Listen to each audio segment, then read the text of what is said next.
സാഗരമധ്യത്തിൽ പെട്ടു ഞാനുഴലുമ്പോൾ, ദുഃഖത്തിൻ സാഗരമധ്യത്തിൽ പെട്ടു ഞാനുഴലുമ്പോൾ, നൗകയുമായി നാഥ വന്നിടണേ, ഒരു കര നീ എത്തിച്ചിടണമേ. യേശുവേ യേശുവേ യേശുവേ യേശുവേ. പരിശുദ്ധ പരമദിവ്യകാരുണ്യനാഥനായ ഈശോയ്ക്ക് നിത്യസ്തുതിക്ക് യോഗ്യനായ പരിശുദ്ധ പരമദിവ്യകാരുണ്യനാഥനായ ഈശോയ്ക്ക് സ്നേഹത്തോടെ അൾത്താരയിൽ നമ്മുടെ കൂടെയായിരിക്കുന്ന പരിശുദ്ധ പരമദിവ്യകാരുണ്യനാഥനായ ഈശോയ്ക്ക് ദിവ്യകാരുണ്യനാഥ, തിരുവോസ്തുരൂപനായി ഈ അൾത്താരയിൽ ഞങ്ങൾ കൂടെയായിരിക്കുമ്പോൾ പൂർണ്ണ ഹൃദയത്തോടെ പൂർണ്ണ മനസ്സോടെ ഞങ്ങൾ നിന്നെ ആരാധിക്കുന്നു. കർത്താവേ, നീ ഞങ്ങളുടെ ജീവിതത്തിലേക്ക് ചൊരിഞ്ഞ ഓരോ അനുഗ്രഹങ്ങളെയും ഓർത്തെടുത്ത് നിൻ്റെ വലിയ കാരുണ്യത്തെയും കൃപയെയും ഓർത്ത് ഞങ്ങൾ നന്ദി പറയുന്നു. കർത്താവേ, നീ ഞങ്ങളുടെ ജീവിതത്തിലേക്ക് ചൊരിഞ്ഞ ഏറ്റവും വലിയ ഒരു അനുഗ്രഹം ഞങ്ങൾക്ക് നീ യേശുവിനെ തന്നു എന്നുള്ളതാണ്. ദൈവമേ, എൻ്റെ സ്വപുത്രനെ പോലും ഞങ്ങൾക്ക് നൽകുവാൻ തക്കവിധം നീ ഞങ്ങളെ എത്ര അധികമായി സ്നേഹിക്കുന്നു എന്ന് ഈ നിമിഷം ഞങ്ങൾ തിരിച്ചറിയുന്നു. കാൽവരിയിൽ യേശു ക്രിസ്തുവിലൂടെ ഞങ്ങൾക്ക് ലഭിച്ച ആ വലിയ കാരുണ്യത്തെ ഓർത്ത് ഞങ്ങൾ നന്ദി പറയുന്നു. കർത്താവേ, ഈ 3 മണി സമയം ഈശോയുടെ പീഡാസഹനത്തിലൂടെയും മരണത്തിലൂടെയും മനുഷ്യവംശം മുഴുവനും നേടിയെടുത്ത വലിയ കാരുണ്യം, ദൈവത്തിൻ്റെ കാരുണ്യം, അതുപോലെ തന്നെ സ്നേഹം കർത്താവേ, ഈ നിമിഷം ഞങ്ങൾ ഓർക്കുന്നു. ഇത്രമാത്രം കരുണ ചൊരിയാൻ ഞങ്ങൾ അയോഗ്യരായിരുന്നിട്ടും കർത്താവേ, നീ ഞങ്ങളുടെ മേൽ നിൻ്റെ വലിയ കാരുണ്യം വർഷിച്ചു. ഇത്രമാത്രം നീ ഞങ്ങളെ സ്നേഹിക്കുന്നു. ഈ നിമിഷം പൂർണ്ണ ഹൃദയത്തോടെ പൂർണ്ണ മനസ്സോടെ പൂർണ്ണ ആത്മാവോടെ ഞങ്ങൾ അങ്ങേ ആരാധിക്കുന്നു, സ്തുതിക്കുന്നു.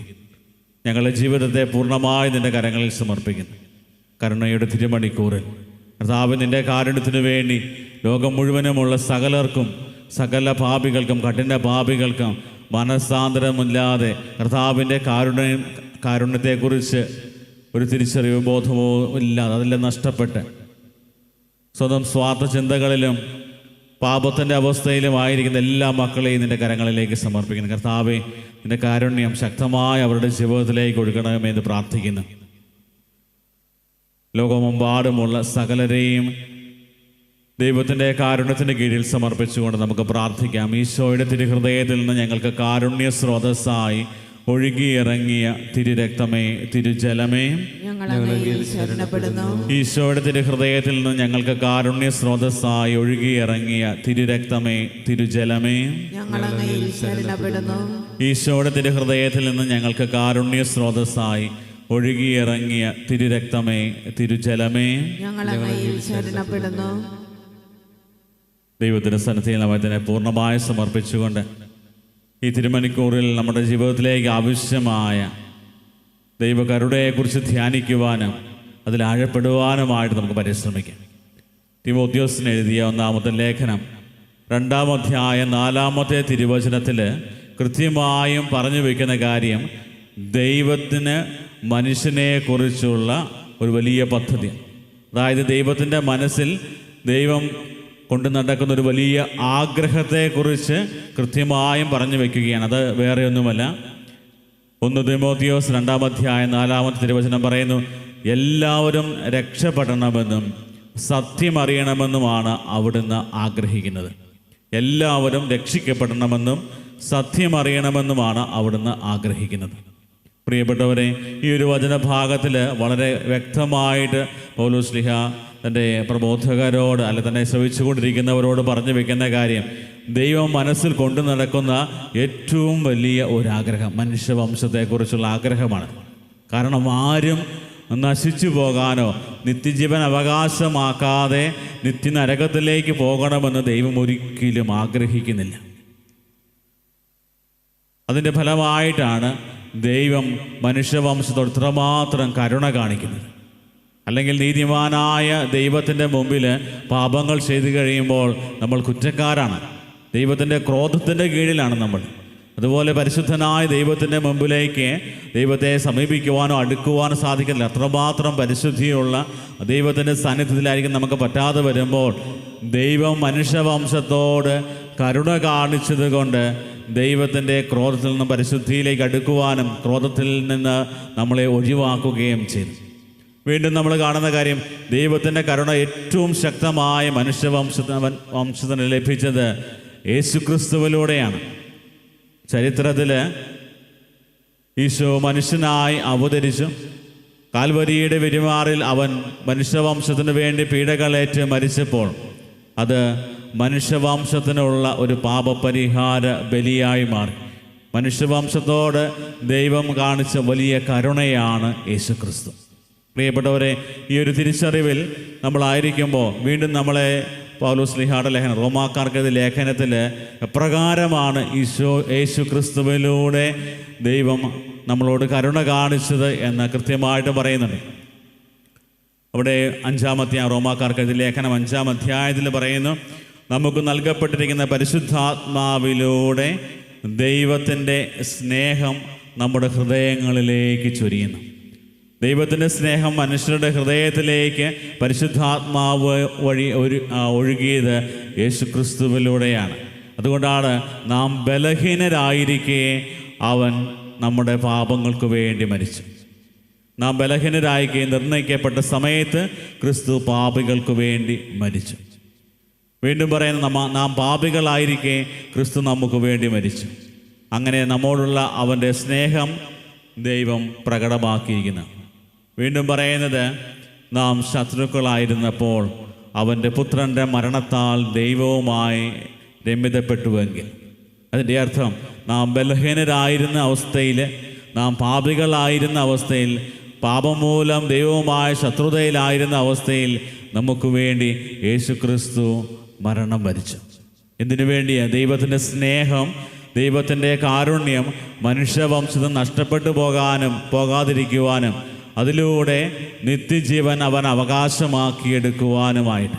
പ്രിയപ്പെട്ടവരെ, ഈ ഒരു വലിയ തിരിച്ചറിവ് നമ്മൾ നമ്മുടെ ജീവിതത്തിലേക്ക് സ്വീകരിച്ചു കഴിഞ്ഞാൽ നമുക്ക് പൂർണ്ണമായിട്ടും നമ്മുടെ ഒരു വലിയ മനസ്സ് തുറന്നുള്ളൊരു പ്രാർത്ഥനയാണ്, Jesus I trust in you, കർത്താവേ ഞാൻ അങ്ങിൽ ആശ്രയിക്കുന്നു.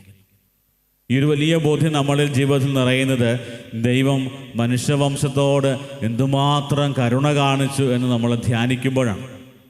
നമ്മുടെയൊക്കെ ചിന്തകളിലും പ്രാർത്ഥനകളിലും നമ്മുടെയൊക്കെ ജീവിതത്തിലും നമ്മൾ ഈ ഒരു കരുണ തിരിച്ചറിയുവാനും കരുണയുടെ സാക്ഷികളായിട്ട് മാറുവാനുമായിട്ട് ദൈവം ആഗ്രഹിക്കുകയാണ്. മർക്കോസിൻ്റെ സുവിശേഷം 5-ാം അധ്യായത്തിൽ പിശാച് ബാധിതനായ ഒരു വ്യക്തിയെ സുഖപ്പെടുത്തുന്നുണ്ട് ഈശോ. അവനെ സുഖപ്പെടുത്തിയതിന് ശേഷം അവൻ ഈശോ ഗരസേനരുടെ നാട്ടിലെത്തി. അവിടെ വഞ്ചിയിൽ ഇറങ്ങിയ ഉടനെ അശുദ്ധാത്മാവ് ബാധിച്ച ഒരുവൻ ശവകുടീരങ്ങൾക്കിടയിൽ നിന്ന് അവനെതിരെ വന്നു. അവനെക്കുറിച്ച് പറഞ്ഞു, അവൻ ശവകുടീരത്തിൽ താമസിച്ചിരുന്നതാണ്, മനസ്സിന് സ്ഥിരതയില്ലാത്തവനാണ്. അതുപോലെ തന്നെ എല്ലാ രീതിയിലും മനുഷ്യരാലും അവഗണിക്കപ്പെടുകയും ഒറ്റപ്പെടുത്തുകയും ഒക്കെ ചെയ്ത വ്യക്തിയാണ്. അവനുള്ള പൈശാചികത അവനെ അത്രമാത്രം മറ്റുള്ളവരിൽ നിന്നൊക്കെ അകറ്റി നിർത്തുകയും ദൈവത്തിൽ നിന്ന് അകറ്റി നിർത്തുകയൊക്കെ ചെയ്തു. അവനെ ഈശോ അടുത്ത് വിളിച്ച് അവനിലുള്ള പിശാചിനെ പുറത്താക്കുകയും അവനെ സുഖപ്പെടുത്തുകയും ചെയ്യും. അതിനുശേഷം അവൻ സൗഖ്യപ്പെട്ട് കഴിയുമ്പോൾ അവൻ ഈശോയുടെ അടുക്കൽ വന്ന് പറയുന്ന, കർത്താവേ ഞാൻ നിന്നെ അനുഗമിക്കട്ടെ, ഞാൻ നിന്നെ അനുഗമിക്കട്ടെ. അപ്പോൾ അവന് ഈശോ കൊടുക്കുന്ന മറുപടി ഇതാണ്, നീ വീട്ടിൽ സ്വന്തക്കാരുടെ അടുത്തേക്ക് പോവുക, കർത്താവ് നിനക്ക് വേണ്ടി എന്തെല്ലാം പ്രവർത്തിച്ചുവെന്നും എങ്ങനെ നിന്നോട് കരുണ കാണിച്ചുവെന്നും അവരെ അറിയിക്കും.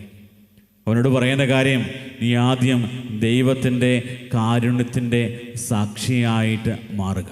പ്രിയപ്പെട്ടവരെ, ഇന്ന് നമ്മളോടും ഈശോ ഇത് തന്നെയാണ് പറയുന്നത്. ഈ അൾത്താരയിൽ ദിവ്യകാരുണ്യമായി എഴുന്നള്ളിയിരിക്കുമ്പോൾ ഞാൻ നിങ്ങൾക്ക് വേണ്ടി നേടിത്തന്ന ആ വലിയ കരുണ അത് സ്വന്തമാക്കി കരുണയുടെ, ദൈവത്തിൻ്റെ കരുണയുടെ സ്നേഹത്തിൻ്റെ സാക്ഷികളായിട്ട് നമ്മൾ മാറേണ്ടതാണ്. നമ്മുടെ ജീവിതത്തിൽ ദൈവം നൽകിയ അനുഗ്രഹങ്ങൾ ഓർത്തെടുക്കുവാനും അതനുസരിച്ച് ദൈവം നമ്മളോട് കരുണ കാണിച്ചത് എപ്രകാരമാണ് എന്ന് തിരിച്ചറിഞ്ഞ് ആ കാരുണ്യം പ്രഘോഷിക്കുക. എൻ്റെ കരുണയെക്കുറിച്ച് പ്രഘോഷിക്കുന്നവരെ അവരുടെ മരണസമയത്ത് ഞാൻ അവരുടെ കൂടെ ഉണ്ടായിരിക്കും എന്നുള്ള വലിയ വാഗ്ദാനം വിശുദ്ധ ഫൗസ്റ്റീനായിലൂടെ ഈശോ നൽകിയതാണ്. അവരുടെ മരണസമയത്ത് വിധിയാളനായിട്ടല്ല, അവരെ രക്ഷിക്കുന്ന കരമായിട്ടായിരിക്കും ഞാൻ അവരുടെ കൂടെ ഉണ്ടായിരിക്കും. ദിവ്യകാരുണ്യനാഥൻ്റെ സന്നദ്ധയിൽ നമ്മുടെ എല്ലാ നിയോഗങ്ങളും പ്രാർത്ഥനകളും സമർപ്പിക്കാം. നമ്മുടെ ജീവിതത്തെ പൂർണ്ണമായ ദൈവത്തിൻ്റെ കരങ്ങളിൽ സമർപ്പിക്കാം. നമ്മളെ അനുഗ്രഹിക്കുവാനും ആശീർവദിക്കുവാനുമായി അൾത്താരയിൽ ദിവ്യകാരുണ്യമായി സ്വർഗീയ ഭോജ്യമായി നമ്മുടെ കൂടെയായിരിക്കുന്ന നല്ല തമ്പുരാൻ്റെ മുമ്പിൽ നമ്മുടെ ജീവിതത്തിൽ നമ്മൾ അനുഭവിക്കുന്ന എല്ലാ ബുദ്ധിമുട്ടുകളും പ്രയാസങ്ങളും നമ്മളെ ഏറ്റവും അധികം കഷ്ടപ്പെടുത്തുന്ന ഭാരപ്പെടുത്തുന്ന അവസ്ഥകളെല്ലാം ദൈവസന്നിധിയിൽ സമർപ്പിക്കും. ലോകമെമ്പാടുമുള്ള സകലരുടെയും മാനസാന്തരത്തിന് എല്ലാവരും നിത്യജീവൻ അവകാശമാക്കുവാനായിട്ട് ദൈവത്തിൻ്റെ കരുണയിൽ ആശ്രയിക്കണമെന്ന് സത്യം തിരിച്ചറിഞ്ഞ് സത്യമായ യേശുക്രിസ്തുവിനെ ഹൃദയത്തിൽ സ്വീകരിച്ച് ക്രിസ്തുവിൻ്റെ സാക്ഷികളായിട്ട് സ്നേഹത്തിൻ്റെയും കാരുണ്യത്തിൻ്റെയും സാക്ഷികളായിട്ട് മാറാനായിട്ടുള്ള കൃപയ്ക്ക് വേണ്ടി പ്രത്യേകം പ്രാർത്ഥിക്കുന്നു. താവേ ഓൺലൈനിലൂടെ ഈ ശുശ്രൂഷയിൽ പങ്കെടുത്തുകൊണ്ട് പ്രാർത്ഥിക്കുന്ന എല്ലാവരുടെയും പ്രത്യേക നിയോഗങ്ങൾ സമർപ്പിക്കുന്നു. താവേ കുടുംബങ്ങളെ ആശീർവദിക്കണമേ, അനുഗ്രഹിക്കണമേ. ഞങ്ങൾ കുടുംബങ്ങളിലുള്ള കുഞ്ഞുമക്കളെ പ്രത്യേക സമർപ്പിക്കും. പരീക്ഷയെല്ലാം കഴിഞ്ഞ് താവേ വെക്കേഷനിലായിരിക്കുമ്പോൾ താവേ നിന്നെ കൂടുതൽ അറിയുവാനും നിൻ്റെ സ്നേഹത്തിനടുത്ത് നിന്നെ വിശുദ്ധിയോടെ സ്വീകരിക്കുവാനുമായിട്ടുള്ള കൃപാവരം കുഞ്ഞുമക്കൾക്ക് നൽകണമേ എന്ന് പ്രാർത്ഥിക്കുന്നു. താവേ നിന്നിൽ നിന്ന് അകന്നു പോകുന്ന സാഹചര്യങ്ങളിൽ വന്നു വീഴാതെ താവേ പരിശുദ്ധാത്മാവിൻ്റെ വലിയ അഭിഷേകത വിവേകത്തോടുകൂടെ ജീവിത സാഹചര്യങ്ങളെ നയിക്കുവാനായിട്ട് കൃപ നൽകണമെന്ന് പ്രാർത്ഥിക്കുന്നു. യുവാക്കന്മാരെ സമർപ്പിക്കുന്നു. കുടുംബജീവിതത്തിലാകുമ്പോൾ ജീവിത പങ്കാളിയും മക്കളെയും എല്ലാം സമർപ്പിക്കുന്നു. താവേ പ്രായമായ മാതാപിതാക്കളെ സമർപ്പിക്കുന്നു. രോഗാവസ്ഥയിൽ അവരെ അനുഗ്രഹിക്കണമെന്ന് പ്രാർത്ഥിക്കുന്നു. ആശ്വാസമായി നീ അവരുടെ കൂടെ ഉണ്ടായിരിക്കണമേ എന്ന് പ്രാർത്ഥിക്കുന്നു. കാര്യസ്ഭവനെയും എല്ലാ ശുശ്രൂഷകളെയും ഇപ്പോൾ നടന്നുകൊണ്ടിരിക്കുന്ന ആന്തരിക സൗഖ്യ ധ്യാനത്തെയും എല്ലാം നിൻ്റെ കരങ്ങളിൽ സമർപ്പിക്കുന്നു. കർത്താവേ, ഈ ധ്യാനത്തിൽ പങ്കെടുക്കുന്നവരുടെ ജീവിതത്തിൽ നിൻ്റെ വലിയ സന്തോഷവും സമാധാനവും ശാന്തിയും അതുപോലെ വലിയ കൃപയെ നൽകി അവരെ സമർത്ഥമായിട്ട് അനുഗ്രഹിക്കണമെന്നും അവരുടെ ജീവിതത്തിൽ കർത്താവേ നീയാണ് ഏറ്റവും വലിയ സമ്പത്തെന്ന് മനസ്സിലാക്കി നിന്നെ സ്വന്തമാക്കുവാനായിട്ടുള്ള കൃപ നൽകണമെന്ന് പ്രാർത്ഥിക്കുന്നു. പൂർണ്ണമായും നിൻ്റെ കാരുണ്യത്തിന് കീഴിൽ ഞങ്ങൾ തന്നെ പൂർണ്ണമായി സമർപ്പിച്ചുകൊണ്ട് കർത്താവെ നിന്നെ ഞങ്ങൾ ആശ്രയിക്കുന്നു എന്നുള്ള പ്രാർത്ഥനയോടെ മുട്ടിന്മേലായിരുന്നു കൊണ്ട് താഴ്ന്ന സ്വരത്തിൽ ദൈവത്തെ സ്തുതിച്ച് കർത്താവിൻ്റെ ആശീർവാദം നമുക്കിപ്പോൾ സ്വീകരിക്കാം.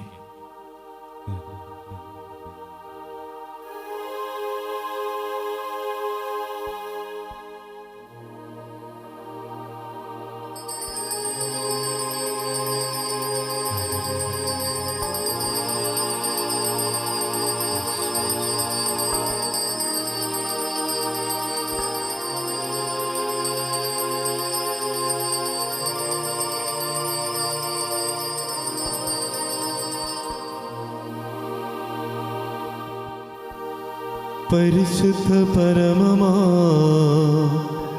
ദിവ്യകാരുണ്യമേ, എന്നുമെന്നും അങ്ങേക്ക് ആരാധന. പരിശുദ്ധ പരമമാ ദിവ്യകാരുണ്യമേ, എന്നുമെന്നും